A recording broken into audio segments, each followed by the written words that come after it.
Well, welcome back, everybody. I hope you had a good lunch if you're right in the time zone or in the right time zone. This presentation number 4, we'll try to get into a few more details on KINEROS2. And it's a distributed kinematic runoff and erosion model. And again, get you a little bit of background, some of the model features, some sensitivity analysis, some examples on flood forecasting, and model limitations and conclusions. And over on the right-hand side, you can see a small watershed and how the elements, again, are defined by the flow direction and flow accumulation that Phil talked about, that get to the head of a stream, a first order stream. So these elements come to the head of the first order channel. And then there's the 2 lateral elements that go into the channel and then subsequently on downstream. And so while we've represented these as planes, we can also represent them as a complex slope with something more like a slope profile, which again affects the erosion much more than it does the runoff. So KINEROS right now is event-based. We do have a continuous version, and we're putting in a snow component, but those are not in the current release of AGWA. So as Phil said, it's physically based, it's distributed, and it does dynamic routing both for flow and erosion. It's been used in urban environments, and Yoga will show you, again, some specialized tools for that. So again, it'll do hydrology, erosion, and sediment transport. We do have a version called K2O2 or Opus that will do both nitrogen, phosphorus, and biogeochemistry. And again, that's not in the current version of AGWA, but if you'd like to use it, contact us. You know, it's usually applied to smaller watersheds, but the reason we have that 100 to 200 square kilometer recommendations is that's the scale that we've been able to verify it with data from Walnut Gulch, which is 150 square kilometers. People do apply it to larger watersheds, but again, typically they may not have enough information to really characterize the elements as well as the rainfall inputs. And as we said before, there's a distinction between left and right. And the computational elements, I think as Phil said, you start at the top. So you have to finish the computation on element 50 or 71, then 72 or 73. And those boundary conditions are then put on channel 74, and you can finish that computation. So again, you're approximating the watershed by a cascade of overland flow elements, channels, and impoundments. And there's a space-time rainfall intensity interpolation scheme as well, and we can talk about that more during question and answer. But you know, here's your typical topographic map. This is one of the subwatersheds of Walnut Gulch. And we're not discretizing this area because there's a pond here that traps over 95% of the flow almost all the time. So again, we look at our contributing areas down here, and those get abstracted as these overland flow elements. Again, they can be rectangles, they can be uniform slope, flat, or a complex slope. And as we'll see, you can do different combinations with these things. And so there's a number, besides the overland flow elements, there are some other elements in KINEROS for various modeling purposes that may help you in certain situations. So we haven't showed cascading planes or cascading overland flow elements. But again, if you want to represent a change in cover from a parking lot, let's say, to a field, you would potentially want to use that instead of taking an area weighted average of impervious areas where the K is 0 and something that's non-zero, because you're always going to get something non-zero, implying that the impervious surface is infiltrating. As Phil mentioned, there's both simple and compound channels, and we have been able to extract a natural cross-section from LiDAR data. And that, let's see, that's not implemented, is it, Shay? No, not in a public version. Okay. There's an urban element that Yoga will tell you about more of. This is sort of a first simplified cut where you're looking at the percentage of impervious and pervious area that either reaches the street directly, or in one case, the impervious flows on to the pervious, okay, and vice versa. We can put in pond elements. You basically need the geometry or a relationship between the elevation of the water in the pond and its area, wetted area, as well as its surface area and volume. And then you have to specify an outflow rate. You can take an injection element and introduce a known discharge. So let's say there's a gauging station somewhere in the middle of the watershed, and you want to inject the measured flow and then model something downstream of it. You can inject that and not have to model everything upstream of the gauge. Noted here, REM is integrated with KINEROS for watershed management applications. And as noted, AGWA is a geospatial interface for KINEROS. And again, on the left, we've got model elements that are color ramped for one of the outputs from KINEROS. And again, kind of the data flow: define your watershed, discretize it based on the model you select, intersect those elements with soils, land cover, drive the model with either design rain or observed rain, and then bring those results back into the GIS. So what does REM do? REM, or the Rangeland Hydrology and Erosion Model, was specifically designed for rangeland. It estimates runoff, erosion, and sediment delivery rates at the spatial scale of a hill slope. So REM is designed to be used as a runoff and erosion calculator or engine within the web-based interface and used for the hill slope elements of KINEROS. KINEROS allows you to run multiple watersheds, multiple hill slopes that make up a watershed. There's a web-based version of REM where you can easily find some climate input information, and you specify the shape of the hill slope, the characteristics of the soils and the cover, and you can easily do a single hill slope calculation, and it will give you risk of erosion in terms of a return period assessment.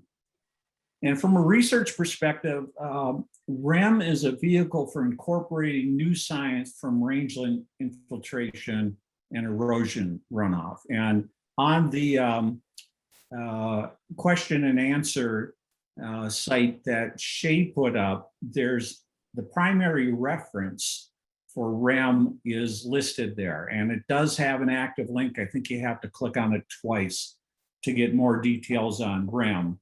And the REM website also has good documentation associated with it.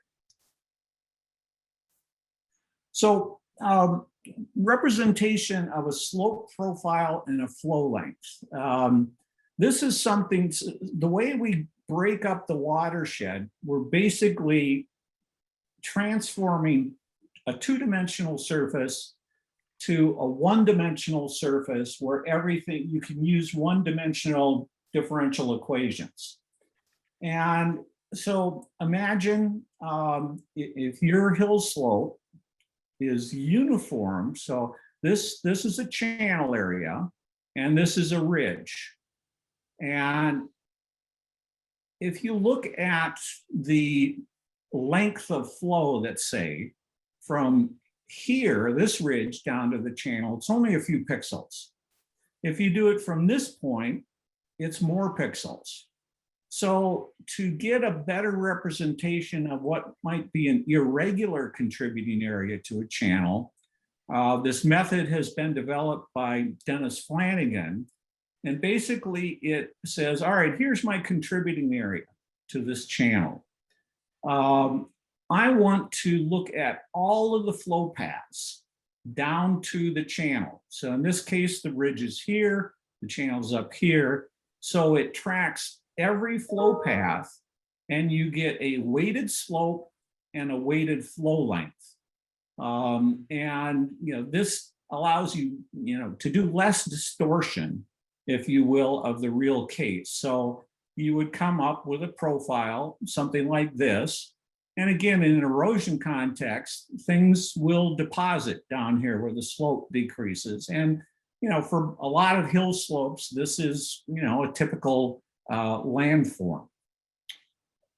And, here's some of the differences. So if you were to be at the top of this ridge and you're in the field and you're trying to represent the slope and the flow length, and you look down this red dashed line, you would get something like this. So what the person did, or what one of our students did, is said, all right, let's just go into profile mode in ArcGIS and follow from the ridge down here, taking elevation points to the channel.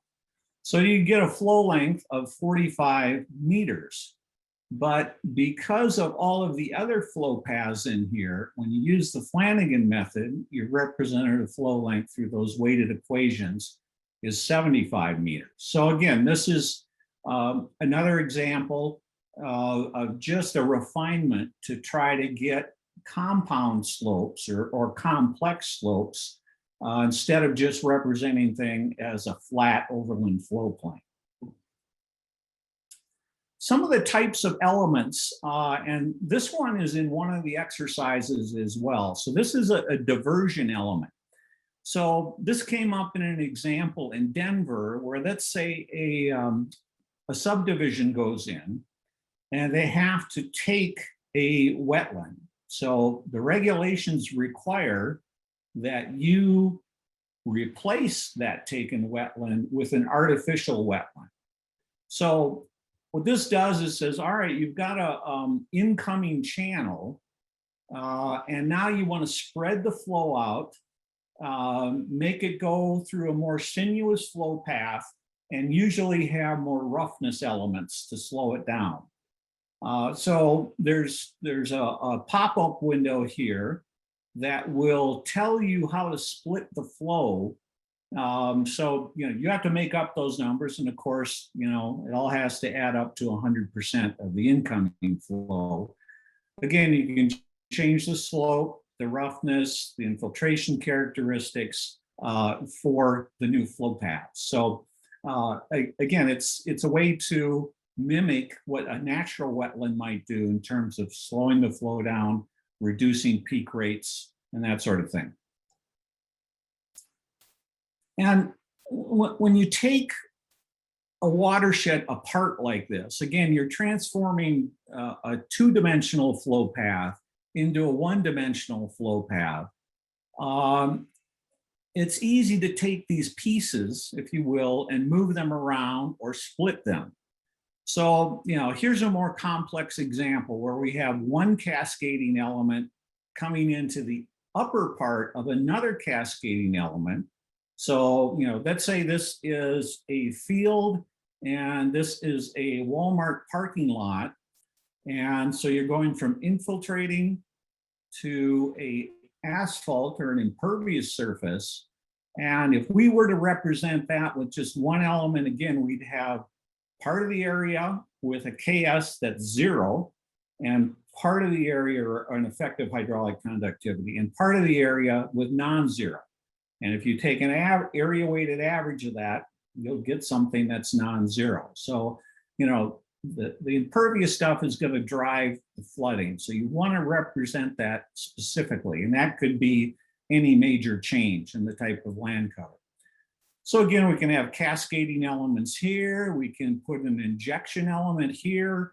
And who knows, this might be a stormwater drain that picks up area above that you know the discharge of. You can add a pond element down here. So again, you can put things in that and look at scenarios where you've done some modification of the watershed, in essence, by altering the topography or altering the flow paths. And what was different about KINEROS, and this is less so today, but when it was first introduced, as Phil said before, a curve number just basically says everything above this curve number will be direct runoff or excess rainfall. And KINEROS, and that's sort of what we see here on the left. And you're basically taking that excess rainfall and routing it on an impervious surface. Now in KINEROS, we've got finite difference elements all along this slope, and it actually takes into account what the current soil moisture conditions are, what may be flowing from above it, and what rainfall may be coming in. So it's, you know, it's physically routing the flow and doing infiltration at each computational node. So you could consider this one model element. And then again, it's broken up into these modeling nodes. And again, particularly, and we had to do this with trying to represent ephemeral flow in channels, you know, where we have a lot of channel transmission losses down here to have any chance of getting it right. You know, that's this sort of flow situation where you've got water going over a dry surface and you have a lot of losses going on. We can represent small scale spatial variability. And this is sort of the variability that you couldn't get at in terms of further discretizing the watershed. So this, imagine a desert environment where you've got shrubs and then you have inter areas that have flow. Well, typically because there's more organic matter in shrubs, you have better infiltration rates than those inter-shrub areas that may have erosion pavement on them. So, you know, this is on the scale of, you know, 20 centimeters to a meter. And by putting in the coefficient of variation, so that you're assuming that the KS, or the effective hydraulic conductivity, is log normally distributed. And you know, we've gone through some research on that to parameterize that. Now, the dotted line is for using, you know, what would be a simple one value KS that we would have the mean. And you can see it doesn't make a great deal of difference, except where the rainfall rate is basically kind of the intensities are going up and down around the infiltration rate. So, you know, that can make some difference. For a big event, not really. We can represent small scale topographic variability. So again, this is just, you know, like small rills forming that concentrate the flow. And, you know, this can be important on the recession limb of the hydrograph, where it stops raining. So when it's raining, all the surfaces is receiving water, and you apply the infiltration equations to that whole surface. When it stops raining and you're still draining water, you're only infiltrating over this area. So it's basically an area reduction factor that you invoke to better represent, the infiltration characteristics on the regression line. We've got two-layer infiltration. Now this is, again, not in the current AGWA release version. But as you'll see, you can, you can set the whole model up. So AGWA does the hard work of looking at the geometry, looking at the land cover and the soils to come up with an initial, estimate of all of the model parameters. But if you know that in this certain area on this element, we have very shallow soils underlined by rock or fractured rock, you can edit this and again represent it. So again, here's a rainfall pattern up here in blue that's inverted in terms of rainfall runoff. And no, yeah, I'm sorry. One of these should be, this should be rainfall rate, sorry. And here's the differences in output from the deep soil, and you can see we get a lot less runoff from the deep soil because there's more pore space to absorb the rainfall. In the shallow case, again, you'll generate a lot more runoff because you get feedbacks. And this is basically, you can mimic saturation excess flow. And again, I realize you're not all modeling folks. If any of these terms are unclear, please, put it in the chat and we'll get that clarified for you.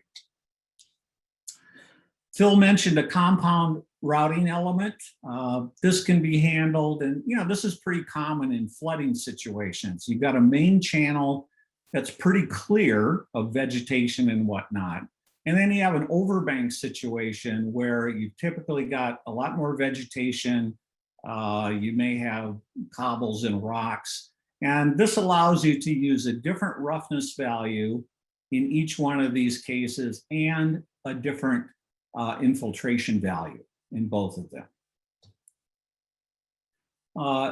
The urban element, we talked a little bit about that before. I'm not going to spend a lot of time on that because Yoga will cover this in much more detail. And again, this allows you, and particularly his version of the urban tool, will get you down to the lot level where you can either say, I want to model 10 houses that are more or less identical in terms of their roof size, their driveway, their sidewalks, or if the houses change a lot from one element or one lot to the next, you can model at the lot scale and put in all of those characteristics. Erosion and sediment transport. We can do multiple particle size sediment routing. However, it's non-interactive. In other words, particles, big particles don't hit little particles, and there's none of those type of feedbacks. So you get entrainment of the sediment or eroded soil by raindrop impact and hydraulic shear. Both WEP, which is another model, somewhat like rangeland or REM, but it's really primarily geared at both croplands, and the Forest Service has done a lot of work with it in forest situations. But they use a stream power analogy, which is it's a different formulation. And as I say, REM's been incorporated. We do have a dynamic version of WEP2, again, kind of in a special case.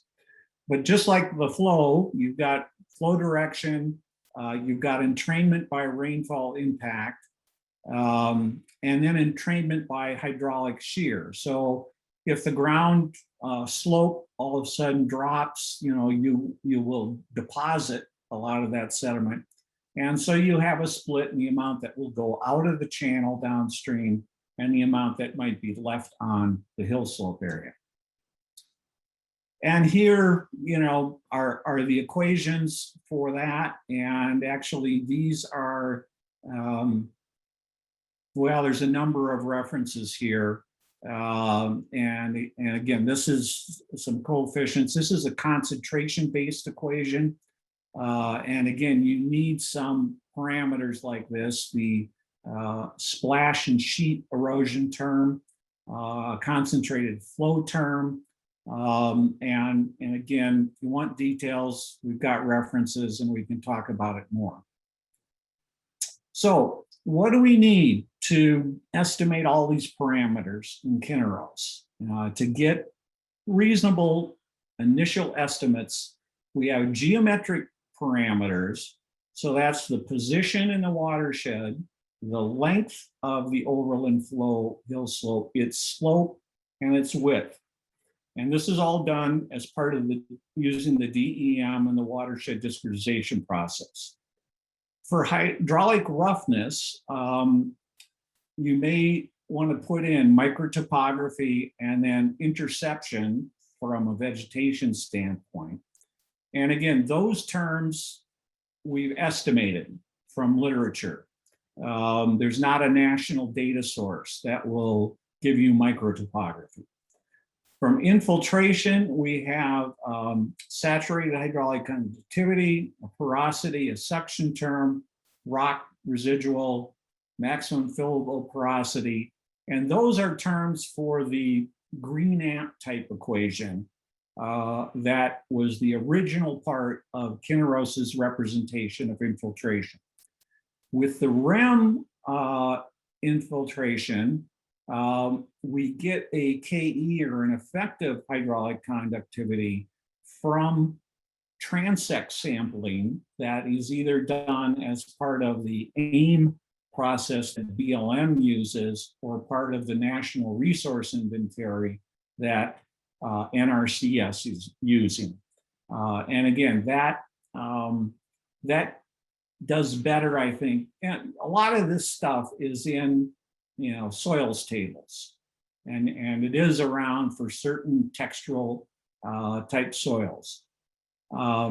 So again, the soils data is typically modified by cover, and that's either through literature or experimental data, as was used in REM. Erosion parameters, again, there are a bunch of these for the traditional representation in KINEROS. And then for REM, again, those are derived from the life form and the information you get out of a transect, which tells you something about ground cover and basal area and that sort of stuff.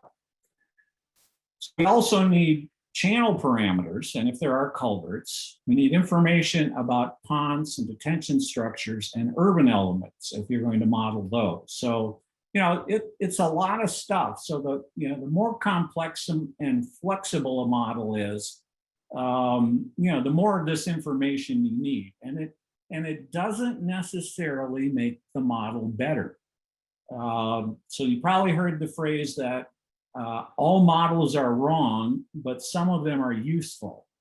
And by having this more complex representation, you can better estimate some situations that a model like SWAT may not be able to do because of the HRU, or the hydrologic response unit approach that they use. So again, not trying to endorse one model or the other, there are just different levels of complexity. So what we've done in terms, again, from experiments and literature and soils experiments that a lot of different groups have done, you can get a texture from the NRCS soils, StatsGo, SERGO, or FAO, and we've come up with, again, and some of this is laboratory data, these are the parameters that you have to somehow derive from this texture base, and these are what they're set at when AGWA does its thing. Again, they're first initial estimates. And then, here's some information about land cover and different types of land cover. And again, we've come up with our first guess of what's the interception, the canopy cover, the manning sand, and the fraction of impervious soil. So you can edit any of these if you have local data. And we urge you to do that because your local data is going to be better than these initial estimates that we get from national data sources.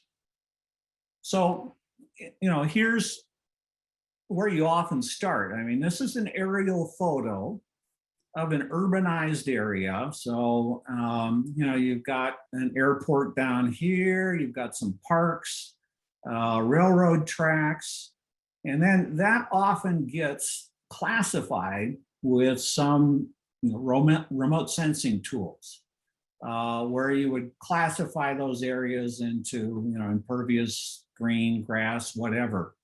And then you have the GIS data for these, rainfall. And then again, there's a lot of assumptions about the parameters that go into translating this into a runoff and erosion process. So we want to let you know again that there are limitations to these models. And there's a lot of stuff that goes into them. So even this process in going from actual land cover to classified land cover, that's a whole nother field itself in terms of classification. And there's uncertainty in this process too. Here's a flash flood example where we can use the same radar that you see on TV at the nightly news. Here are our radar pixels. And so in the current weather system that we have in the US, you get a sweep of both 360 degrees and at multiple elevation angles. And you get these pixels, these readings that say, here's the infiltration intensity. And basically, we're treating every one of these radar pixels as a rain gauge. So you, again, intersect your model elements with all of the pixel data to get distributed rainfall data over this watershed. And so here's a little representation. Weather Service has evaluated this in about 6 or 7 weather forecasting offices, including Tucson. And the model allows you to ingest this data in near real time, show you what the progression is in the intensity of the rainfall and the computed discharge. And you can let it run out with the current conditions, and then the next sweep of radar comes along and it'll update both the routing and the runoff. And what the Weather Service does now in terms of issuing warnings is basically, did the stage of the runoff, the level of the runoff, exceed certain thresholds? And if it exceeds these thresholds, they'll issue a warning on the low end, and they'll issue a watch, which means it's already occurred, and that might entail evacuation orders. Okay, so sensitivity, we've got all these parameters, but which one's the most important? And there's been some studies on that. And again, the relative ranking of the most sensitive inputs in terms of our experience as well as research into this area are in order. The rainfall inputs, particularly in arid and semi-arid areas where the runoff to rainfall ratios are very small, then the hydraulic conductivity or the effective conductivity, then the roughness. And again, all of these are a function, as Phil went through, of the watershed geometric complexity and how you represent area averages. And here's just a little example of a study from '95 where we said, you know, most places, so this is a 4-hectare watershed, 10 acres. And non-recording rain gauges were put out on a 30-meter grid. So all these little X's is a non-recording rain gauge. And then 9 recording rain gauges were also put out. And after each storm, you know, the student went out and read all of the non-recording rain gauges, and then of course had time intensity from the recording gauges. And again, the typical assumption is that a watershed this small is going to have uniform rainfall. Well, what we found, again, this is a subwatershed of Walnut Gulch, that's not necessarily the case. And we can see a range of across the watershed of about 10 millimeters in an average of 53 millimeters, so almost 20%. And so this has implications for modeling runoff. So here's 5 selected recording rain gauges. And each one of these is input separately into KINEROS, 1 gauge at a time.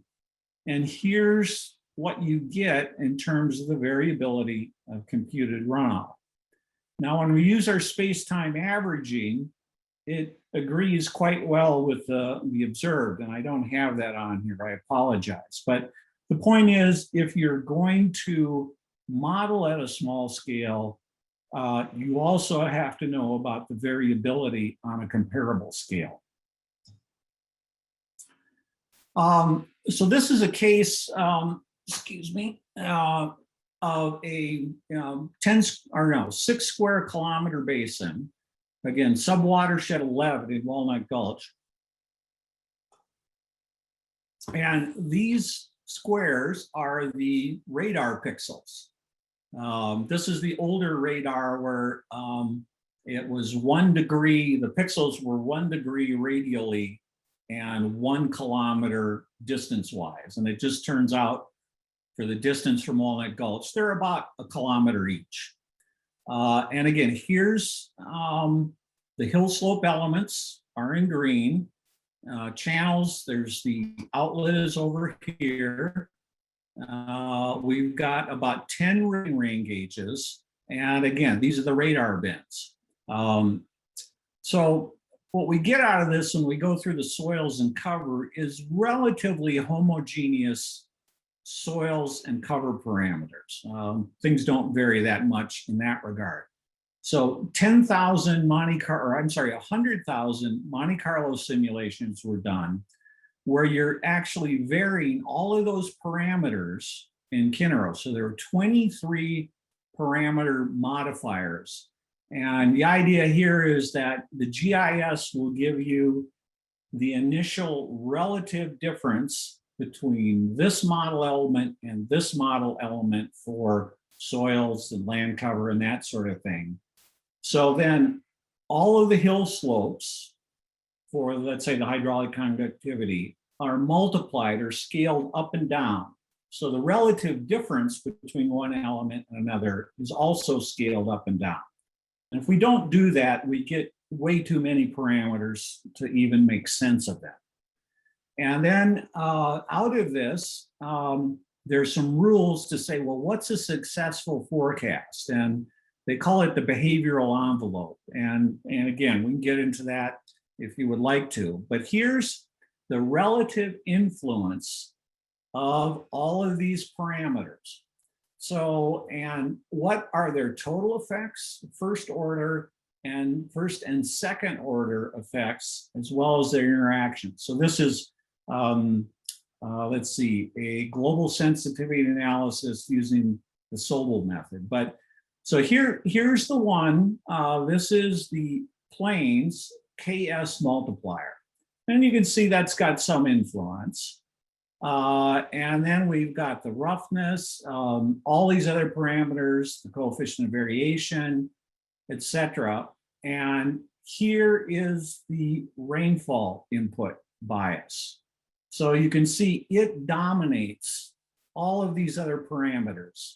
And again, that says, if you don't get the rainfall right, you're not going to do very well with your modeling. However, as Phil said, we don't have rain gauges everywhere. So we think the model, and we have experience with the model, a lot of experience, but we do think the model will provide the right direction for, let's say, management, high flows or high rainfall rates. So that's why we feel comfortable doing relative assessments. And here's just to show you something about, again, this relative importance of rainfall uncertainty. So here's just model parameter uncertainty. Do these 100,000 runs. These are the radar time steps, and the observed flow are the blue dots, and the behavioral envelope is these gray bars. So notice that the maximum Y coordinate here is 16 cubic feet per second. If we add in rainfall uncertainty, so this trace, this blue trace is the same over here, but now the scale goes from 0 to 100 versus 0 to 16. So again, the rainfall uncertainty really overwhelms a lot of the uncertainty in the model parameters. Some additional limitations. Because we use the kinematic equations, we can't do backwater computations. You have to go to a more complex model like HEC-RAS, and there's a few others out there that are good models and really concentrate on routing within a river corridor. And so, what could possibly go wrong? And, plenty. So, there's all of these things that have to be estimated. And besides that, maybe your model's just conceptually not good. So I wouldn't apply right now in its current form. I wouldn't want to apply KINEROS to a snowmelt situation. Just doesn't have that capability. And then there's programming errors. So, you can write the equations and, put them into differential form, but there's a lot of code to do that. So again, programming errors. Poor process representation. And again, maybe we're not using the right form of infiltration equations. Obviously, there's uncertainties in the GIS data as well in terms of land cover and soils, and the assumptions we make from the lookup tables or this information into those other infiltration erosion parameters in KINEROS.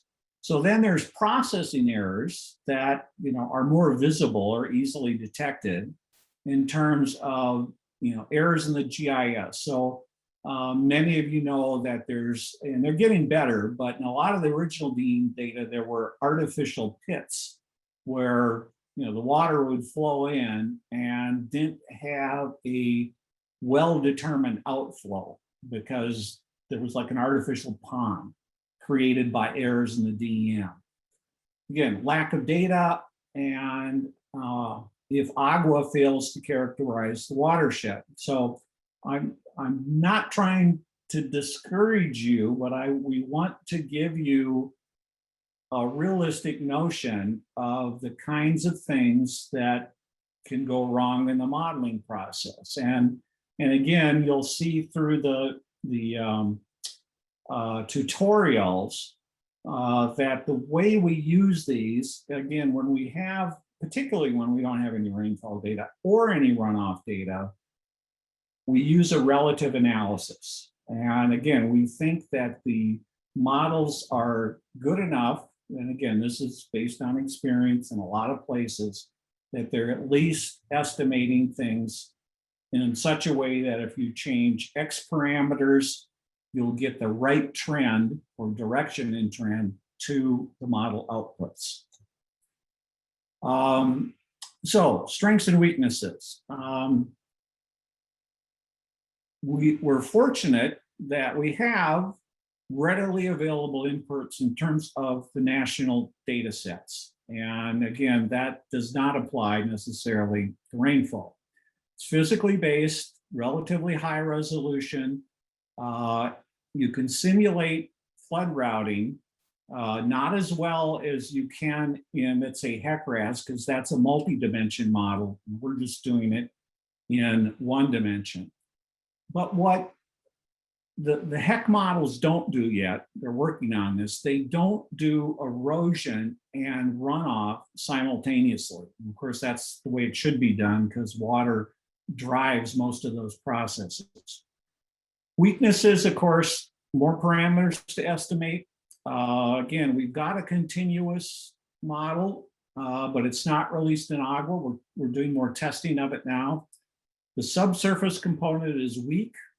So right now it works best in streams with negligible base flow. We're in the process of improving snowmelt. And as Phil showed you with the water balance on Walnut Gulch, and this applies to any model, when the runoff to rainfall ratios are small, the uncertainties dominate the model prediction. So again, in almost any model prediction, you're not going to do well on these small events. So we don't use them. And above, we have a threshold basically that said, if the rainfall runoff ratio is below this, we're not going to get any useful information out of the calibration. Okay, last slide. So KINEROS started about 30 years ago, 35, and has evolved from a research model to one gaining more wider applicability. Again, most sensitive to rainfall and infiltration parameters. And again, in a water limited environment with small runoff to rainfall ratios, modeling is very difficult and highly dependent on the rainfall data. And the model representation of the watershed needs to keep up with watershed change.